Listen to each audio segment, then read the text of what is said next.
আসসালামু আলাইকুম প্রিয় ভাই বোনেরা, আপনারা যারা গাড়ির ব্যবসা করতে চাচ্ছেন এবং আপনাদের কাছে ৩-৪ লাখ টাকা আছে, কি ব্যবসা করবেন ভাবতেছেন, আপনারা গাড়ির ব্যবসা করতে পারেন। কারণ অন্য ব্যবসা আপনার ৫ লাখ ১০ লাখ টাকা শুধু অ্যাডভান্স হইতে লাগে। অ্যাডভান্স দিয়ে আপনি তারপরে দোকান নেবেন, দোকান নিয়ে আরো ২০ লাখ টাকা মাল উঠাবেন, তারপরে ব্যবসা করতে পারবেন।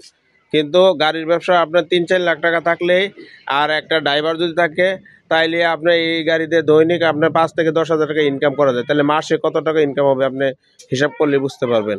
তো এই গাড়ির ব্যবসাটা যারা নিজের ব্যবসা আছে তাদের জন্য তো একটা গাড়ি এমনিতেই লাগে।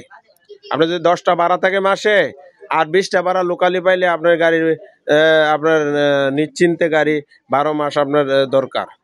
তাই আমি বলবো যারা ব্যবসায়ী আছেন তাদেরকেও বলবো আপনারা এই গাড়িগুলো ব্যবহার করতে পারেন আপনাদের ব্যবসায় কাজে। এবং যারা ব্যবসা করতে চাচ্ছেন গাড়ি দিয়ে, তারাও এই গাড়িগুলো নিয়ে ব্যবসা করতে পারেন নিশ্চিন্তে। তো আর দেরি না করে আপনারা বিস্তারিত জানার জন্য আমাদের স্ক্রিন নাম্বার রয়েছে, যোগাযোগ করুন। আমাদের শোরুম রয়েছে ব্রাহ্মণবাড়িয়া ভাটাপুকুর পাড় এবং শোরুম রয়েছে কিশোরগঞ্জের কটিয়াদি থানায়।